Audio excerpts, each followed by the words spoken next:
day, Seawolves, and welcome to the 10th week of the semester. 10th week, that means we got only 4 to go, and many of us are suffering from a very serious disease. No, it's not a return of COVID or the flu, and no, it's not the measles. We all got the shot. It is senioritis. We've had countless reports of senioritis sweeping through campus, and the symptoms, oh, they're real. Procrastination, a deep sense of dread, and the scariest one of all, don't say it, it's finding a job. Senioritis wasn't enough. Now some people say it's wet and depressing. I say it's romantic. To find out what we have going on today, we have our scuba team. Our underwater cam is now out to find substance and beauty on campus. Ava, what's the weather looking like today? Thanks, Aisha. Well, it was raining earlier and now has stopped, which I'm grateful for because I did not want to get my hair wet today. We are now going to experience a high of 48 with a low of 39 and some mild winds. Me and my amazing camera crew were able to find this beautiful tree behind me, which is pink and my favorite color. And we're matching today. Well, that's all for me today. Back to you at the desk. Thanks, Eva. Here's something that is hard to fathom, in the fathom of fathomless, of 6 feet of water that has been descending on us. Officially, if you were to Google the state of New York, we are in normal drought. To find out how we're braving the weather today, we're checking in with our very own 100% Yankees fan, Adrian Esposito. Hello, Seawolves, and welcome to your 7-day forecast. As you heard earlier, it's raining hard out there today. As you can see behind me, thanks to our friends at EarthCam, it's still pretty cloudy. Tuesday will be super windy, so make sure to hold on to your hats. The high will be 43 and the low will be 32, but it will feel like all of 13 degrees with that wind chill. Ugh. On Wednesday, we finally get some sun, but it will dip down into the 20s with a low of 29 and a high of 46 degrees. It will still be chilly, so make sure you bundle up. Thursday will be a cloudy day in the 30s with a low of 36 and a high of 49. And then on Friday, guess what happens? Don't stash away your umbrellas just yet because that's right, it's gonna rain again. Friday's high is 50 degrees with a low of 41. This weather will stay pretty consistent throughout the weekend as it continues to rain. Saturday will have a high of 51 and a low of 42, so it is literally 1 degree warmer than Friday. And on Sunday, we cap off a dreary week with yet even more rain. Temperature-wise, this is pretty similar to Friday and Saturday with a low of 41 and a high of 51 degrees. They say April showers bring Mayflowers, but honestly, this seems a bit excessive to me. Stay warm and dry out there, Seawolves. Back to you at the desk, Lubna. Thanks, Adrian. We really miss you on Adrian's Avenue. It's just not the same without you. But the winds blowing out of Washington are stirring up more than just the weather. They're bringing a wave of worry, stress, and anxiety on campus. Students with families from all across the world, places such as close as Dominican Republic to as far as Bangladesh, are feeling the pressures. Why the concern? Our very own Ava Shea breaks it down. At Stony Brook University, some students are feeling the direct impact of recent deportation policies that are causing widespread fear among immigrant communities. The uncertainty surrounding their family's immigration status is creating emotional stress affecting not only their education, but also their mental health and overall well-being. Liani, a first-generation Dominican American, knows this struggle all too well. She shared with me the impact that it's had on her, especially knowing her mother is undocumented. I told my mom more about the policy, and when she heard all that, she told me all her information and her bank information and house information, just in case anything were to happen. I would have all that. Oh, sorry. And then she also gave me a speech to take care of my brother. Mm-hmm. I'm like, okay, Mom, you're not leaving, but okay. Other students are facing similar problems, like Alex Liriano, who has immigrated from the Dominican Republic with his family and is dealing with the effects of mass deportation directly. I have an aunt that actually is going through that process of being deported. And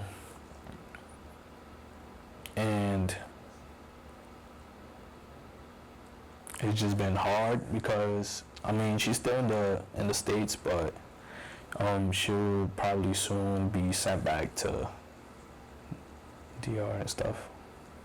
This level of stress can take a toll on students' academic performance and mental health. Some may find it difficult to focus in class and may become avoidant knowing it will affect their work. As a college student, it's like I have too much on my plate. So it's like if I focus too much on other things, I would just lose track of my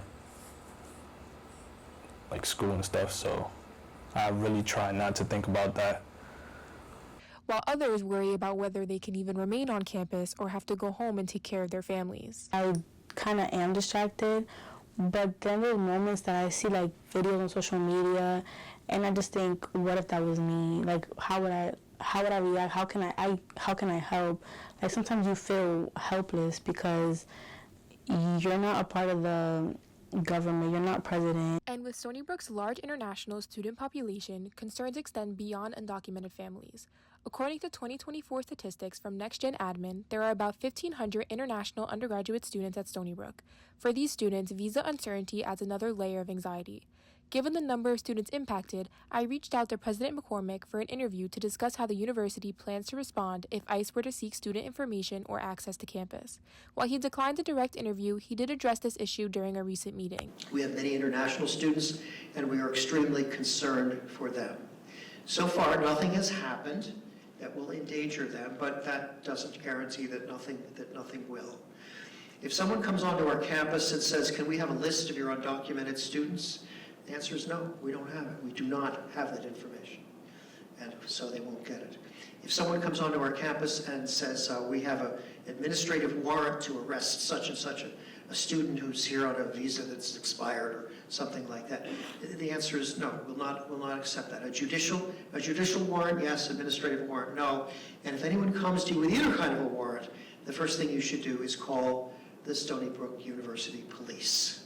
In a follow-up email, Stony Brook's media relations representative stated that the university is awaiting further guidance from the SUNY system on how to handle potential ICE interactions. These policies impact the many diverse students on this campus, making it crucial for the university to provide resources and guidance for students to navigate the emotional and academic challenges tied to the immigration concerns. For students struggling with these issues, Stony Brook's Counseling and Psychological Services, better known as CAPS, is available for support. That's a very heavy topic to carry while trying to focus on school. Though it doesn't affect everyone the same. My mom's from the Ivory Coast and she's traveling the world like it's her oyster. She just got back from Saudi Arabia. I may still be thinking about travel, but there's also something exciting and passionate about sports. So let's switch gears and dive into our sports flash, or should I say sports splash, with Leanne. Thanks, Aisha. Happy Monday, Seawolves. I'm Leanne Pastori, here to give you the rundown on the latest in sports, from the pros to right here on campus. The Yankees offense was in full swing against the Pirates over the weekend. Judge and Volpe powered the Pinstripes to decisive wins on Friday and Saturday, 9-4 and 10-4 respectively. Sunday's game, however, was a different story, with the Pirates holding on for a narrow 5-4 victory. The Mets also delivered a winning weekend against the Blue Jays, with Jose Quintana's 5-0 shutout on Friday setting the tone. Saturday saw a nail-biting 3-2 victory thanks to timely hits from Pete Alonso, and Sunday's game ended in a tight 2-1 win. As both New York teams head into the midweek series, the Yankees face the Tigers and the Mets take on the Marlins, and fans are hoping they can extend their success into the week. Shifting gears to local college baseball, the men's baseball team had a roller coaster weekend against the Aggies at North Carolina A&T University. Friday's matchup resulted in a devastating 11-9 loss, but the Seawolves' offensive game came alive on Saturday, leading them to a dominant 17-4 victory. In Sunday's win, John Rizzo delivered a stellar 7 innings, allowing just 1 run, helping lead the team to a final score of 12-6. The Seawolves are now looking to carry that winning energy into Tuesday night's game against Sacred Heart. The women did even better this weekend, sweeping at North Carolina A&T University. The team cruised to a 7-1 victory on Friday, followed by a 7-2 win on Saturday, and capped off the weekend with a 5-2 victory on Sunday. The Seawolves softball team will look to continue their winning streak as they face St. John's on Tuesday. Let's dive into this weekend's action on the hardwood. The Knicks are on fire. securing 2 impressive wins. On Saturday, they dominated the Hawks 121-105 and followed that up with a 112-98 victory over the Suns on Sunday. This is the team's first consecutive 50-win season in nearly 30 years.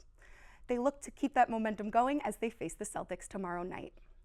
Unfortunately, the Nets had a tougher time, falling to the Raptors 120-109 on Sunday, but they'll try and bounce back tomorrow against the Pelicans. And what a weekend it was for college basketball fans. A huge congratulations is in order to the women's basketball team at UConn, who clinched another NCAA championship title last night. March Madness is just about to reach its conclusion with tonight's NCAA game, and tonight we'll see the Florida Gators take on the Houston Cougars at the Alamo Dome in San Antonio at 8:50. That's all from me today, Seawolves. Back to you at the desk. I absolutely love it when us women win. There's something so inspiring about our strength and determination. As we wrap up today's show, we're faced with some unsettling realities between the concerns over students and their families potentially being deported and the looming tariffs that could destabilize our economy. It's tense times. We're all feeling the weight of the economy, which affects everything. And it's not just the big ticket items. Most of my clothes are imported too. It really puts into perspective how interconnected our global economy is and how deeply we're all affected. This has been a great show. I'm Aisha Diomande. And I'm Lubna Barkat. Thank you for having us.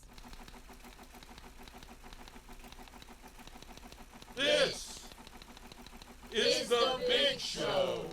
The Big Show.